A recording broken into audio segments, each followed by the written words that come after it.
नमस्कार, मैं हेना प्रसून बहुत बहुत स्वागत करती हूँ आप सबों का अपने चैनल हेना प्रसून एस्ट्रोलॉजी में। ज्योतिष के इस नए कार्यक्रम में आप सबों का बहुत स्वागत है। और आइए जानते हैं आज के नए प्रोग्राम में नया क्या है। आज हम बात करेंगे सूर्य गोचर की, सन ट्रांजिट की, जो होने वाला है 13 फरवरी को और जो 15 मार्च सुबह तक सूर्य कुंभ राशि में गोचर करेंगे। ये वीडियो इसी घटना के बारे में है, इसी खगोलीय घटना के बारे में है। तो सूर्य अगर कुंभ राशि में जाएंगे तो हम सभी लग्नों, 12 लग्नों और 12 चंद्र राशि वाले जातकों पर क्या प्रभाव पड़ेगा, ये जानने के लिए ही मैंने ये वीडियो बनाया है। आपकी अगर चंद्र राशि और लग्न दोनों अलग अलग राशियां हैं तो आप दोनों वीडियोस को देखिए, इससे आपको एक बेहतर जानकारी मिल पाएगी। चर्चा शुरू करूं इसके पहले मैं अपने सभी प्रिय दर्शकों से आग्रह करूंगी, ऐसे दर्शक जो हमारे कार्यक्रम को रेगुलरली देखते हैं पर उन्होंने अभी तक सब्सक्राइब नहीं किया, मेरे चैनल को प्लीज सब्सक्राइब करें। I request each one of you to subscribe to my channel. कार्यक्रम को शुरू करने के पहले मैं एक संक्षिप्त चर्चा सूर्य देव के बारे में करना चाहूंगी कि ज्योतिष शास्त्र में सूर्य की गणना ग्रहों के राजा के रूप में की गई है। ये आत्मा के कारक हैं, सिर्फ हमारे आपके आत्मा ही नहीं, जगत के आत्मा के कारक हैं, हमारे स्वाभिमान के कारक हैं, हमारे आत्मविश्वास, सेल्फ कॉन्फिडेंस, हमारे फादर, हमारे पिता तुल्य लोगों के द्योतक हैं, हमारे बॉसेस जो हमारे सीनियर्स हैं, नाम ख्याति, हमारे नेम फेम के भी सिग्निफिकेटर हैं सन। तो इसी बात के परिप्रेक्ष्य में मैं चर्चा शुरू कर रही हूँ। ये मैं बताना चाहूँगी कि सूर्य और शनि देव की युति बनेगी कुंभ राशि में। 17 जनवरी को ही शनि देव अपनी मूल त्रिकोण राशि में आ चुके हैं और सूर्य और शनि की युति हमारे फादर के हेल्थ के लिए थोड़ा सा कंसर्न बनाती है। आप अपने पिताजी का बहुत ध्यान रखिए, उनकी बातों को सुनिए, उनका कहा मानिए, उनके लिए पूरी तरह से रिस्पेक्ट रखिए और इसी तरह हमारे जीवन में जो पिता तुल्य लोग हैं उनके लिए भी रिस्पेक्ट और मान सम्मान बनाए रखिए। अगर आपके बर्थ चार्ट में सूर्य और शनि की युति बनी हुई है, अगर आपकी महादशा सूर्य की चल रही है या आपकी अंतरदशा सूर्य की चल रही है तो आप यकीन मानिए ये गोचर आपको बहुत तरह से प्रभावित करने वाला है और ये फलादेश आप बहुत ध्यान से सुनिएगा। राशियों की चर्चा के क्रम में अब बात करूंगी तुला राशि और तुला लग्न वाले जातक और जातिकाओं की कि होने वाला 13 फरवरी 2023 को सूर्य गोचर जो शनि देव की मूल त्रिकोण राशि कुंभ राशि में होने वाली है, आप सबों के लिए कैसा रहेगा। तो देखिए, सूर्य देव आपके एकादशेष होते हैं, आय भाव के स्वामी होते हैं और वर्तमान में तुला राशि वाले जातकों के पंचम भाव में आए हुए हैं। सबसे पहली चेतावनी मैं ऐसे तुला राशि की लेडीज़ को देना चाहूँगी जो गर्भ धारण के लिए ट्राई कर रही हैं। ये आने वाला 15 मार्च तक का समय आपके लिए सही नहीं रहेगा। आप एक महीने अगर रुक सकती हैं तो निसंदेह रुकिए। और ऐसी लेडीज़ जो ऑलरेडी प्रेग्नेंट हैं, जिन्होंने कंसीव किया हुआ है, उनके लिए 15 मार्च तक का समय बहुत सावधानी से रहने वाला है। अपने हेल्थ को बिल्कुल फॉर ग्रांटेड नहीं लीजिएगा, किसी भी तरह की डेयर डेविलरी नहीं करनी है। आप अपने गर्भस्थ शिशु और अपना भरपूर ध्यान रखिए और जितना हो सके आराम से आप इस समय को निकालने की चेष्टा कीजिए। इसके अलावा मैं देख रही हूँ जब एकादश भाव के स्वामी पंचम भाव में आते हैं तो देखिए, एक विद्यार्थियों के लिए निसंदेह एक बहुत अच्छा समय है। आपकी जो स्टडीज़ है, आपके जो एग्ज़ाम्स की तैयारी है, वो आपके शिक्षकों को पसंद आ सकता है, आप अच्छे रिजल्ट्स कर सकते हैं, आपके लिए बहुत फेवरेबल समय है। प्रेमी युगल के लिए मैं ये एक अच्छा समय नहीं मानती। यहाँ पे प्रेमी प्रेमिका के बीच में ईगो टसल हो सकता है, मैं हर बार क्यों फ़ोन करूँ, मैं ही हर बार क्यों मैसेज करूँ, या इस तरह की बात बिना बात की कहा सुनी हो सकती है, तू मैं हो सकता है, ईगो के क्लैशेस हो सकते हैं।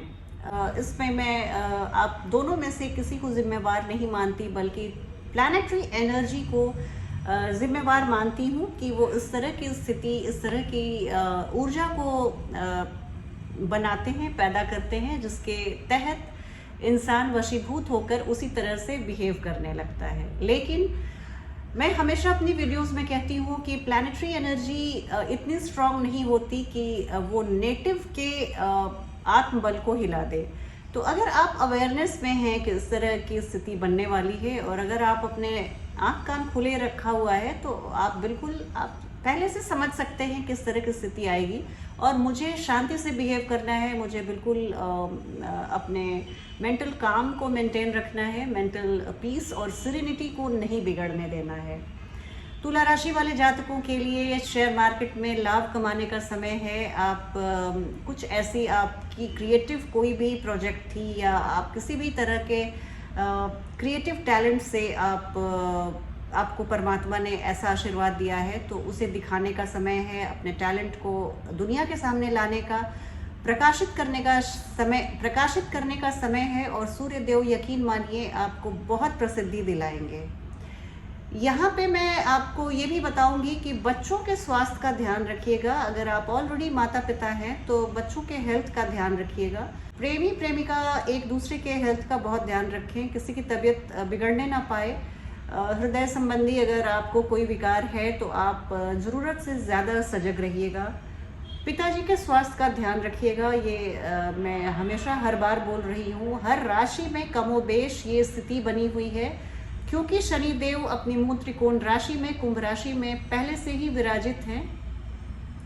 और ये भी होता है कि सूर्य देव देखिए आपकी राशि में नीच के होते हैं। लिब्रा उनकी फॉल साइन है, पर अगर आपकी कुंडली में सूर्य और शनि की युति लिब्रा साइन में बनी हुई है तो ये, और अगर वहीं पर शुक्र भी हैं, तो ये आपके सूर्य के नीचत्व को भंग कर देते हैं, क्योंकि राशि स्वामी वहीं पे विराजित हैं। अब मैं बात करूंगी वृश्चिक राशि और वृश्चिक लग्न वाले जातक और जातिकाओं की, कि आने वाला 13 फरवरी 2023 को सूर्य गोचर जो शनि देव की मूल त्रिकोण राशि कुंभ राशि में होने वाली है, वो आप सबों के लिए कैसी रहेगी, और 13 फरवरी से लेकर 15 मार्च तक का समय आपके लिए कैसा रहेगा। देखिए, आपके राशि, आपके लग्न में आपके दशम भाव के स्वामी होते हैं सूर्य देव, और वर्तमान में चतुर्थ भाव में आए हैं। चतुर्थ भाव अपने दिशा बल से हालांकि दूर हैं सूर्य देव। दशम भाव में वो दिग्बली होते हैं, और चतुर्थ भाव में वहाँ से जस्ट 180 डिग्री वो दूर जा चुके हैं। लेकिन खुशखबरी ये है कि वो अपने दशम भाव को देख रहे हैं। आप के लिए ये 1 महीने का समय यकीन मानिए अपने जॉब में, प्रोफेशन में, बिजनेस में 4 चांद लगाने का है। इस 1 महीने के समय को आप एक दिन भी मत गवाइए, और अपने प्रोफेशन में, अपने आपकी जो ऑफिशियल स्टेटस है उसमें आप किस तरह से इसको आगे और बढ़ा सकते हैं, फ्यू नॉचेस हायर आप कैसे जा सकते हैं, इसके लिए आप बिल्कुल विचार कीजिए, मनन कीजिए। आपको कुछ एक ऐसा मोमेंट आएगा कि आपको ट्रिक्स ऑफ द ट्रेड पता चल जाएगी, और आप बहुत तेजी से सफलता की सीढ़ियों को नापते दिख रहे हैं। देखिए, ये साल में 1 महीने के लिए बनता है इस तरह की स्थिति कि चतुर्थ भाव से सूर्य आप अपने दशम भाव के जहाँ पर उन्हें अच्छा माना जाता है आते हैं। तो इस 1 महीने के समय को मैं पुनः दोहराऊंगी कि आप अगर नौकरी व्यापार में हैं, इवन आप राजनीति में हैं, तो देखिए राजनीति के लिए चतुर्थ भाव जनता का भाव होता है, और यहाँ पे सूर्य देव आकर आपके दशम भाव को प्रकाशित कर रहे हैं। आपको जनता का बहुत सपोर्ट मिलने वाला है। जनता के लिए आप तहे दिल से काम कीजिए, निस्वार्थ भाव से काम कीजिए। आपको ये बहुत इसके दूरगामी प्रभाव मिलेंगे, और हो सकता है अभी 2024 का भी लोकसभा इलेक्शन आने वाला है। इसके अलावा मैं देख रही हूँ कि आपके माता जी के स्वास्थ्य पर एक तलवार लटकी हुई है। आप अपने मम्मा के हेल्थ का बहुत ध्यान रखिए, अपने पिताजी के भी हेल्थ का बहुत ध्यान रखिए। सूर्य और शनि की युति बनी हुई है। अगर यही युति आपके बर्थ चार्ट में भी है, जन्म कुंडली में भी सूर्य और शनि की युति है, तो मैं आपसे पुनः आग्रह करूंगी कि आपके लिए स्थिति कुछ ज़्यादा प्रभावी हो सकती है। आप अपना बहुत ध्यान रखिएगा। आने वाले 1 महीने आप अपने पिताजी का भी बहुत ध्यान रखिएगा, ये आपके लिए बहुत ज़रूरी है। अब बात करूंगी धनु राशि और धनु लग्न वाले जातक और जातिकाओं की कि आपके लिए ये सूर्य देव का गोचर जो 13 फरवरी 2023 से शनि देव की मूल त्रिकोण राशि कुंभ राशि में बनने वाली है, वो ये समय अंतराल कैसा रहेगा। और ये 13 फरवरी से सूर्य देव 15 मार्च 2023 तक कुंभ राशि में रहेंगे। और आपके राशि में, आपके लग्न में सूर्य देव आपके भाग्येश होते हैं, भाग्य भाव के स्वामी आपके तृतीय भाव में आए हैं। तो भाग्य से आपके भाई बहनों के लिए बहुत अच्छा समय है। छोटे भाई बहनों को हो सकता है आप मिस करें या उनसे आप किसी एक कुछ कनेक्शन आप फील करें। थर्ड हाउस आपके पराक्रम को, आपके विक्रम को दिखाता है और यहाँ पे सूर्य देव आए हैं। तो मैं पुनः आपसे दोहराऊंगी कि अगर आप लेखन कार्य करते हैं, आप पोएट्री लिखते हैं, आप पेंटिंग करते हैं, आप शिल्पकार हैं, यानी कहने का अर्थ ये कि आप अपने हाथों से कुछ काम करते हैं, तो वहाँ पर आपको बहुत प्रसिद्धि मिलने वाली है। वहाँ पर आपको आपके भाग्येश आए हैं और वो इशारा कर रहे हैं कि आप इन चीज़ों पर अपना ध्यान दीजिए। 1 महीने का समय यहाँ पे आप डिवोट कीजिए तो आपको मैं बहुत ही ज़्यादा नेम फेम दिलाऊंगा और सक्सेस दिलाऊंगा। इसके अलावा मैं ये भी देख रही हूँ कि छोटी छोटी यात्राएं बनी हुई रहेंगी या लंबी दूरी की यात्राएं भी बनेंगी।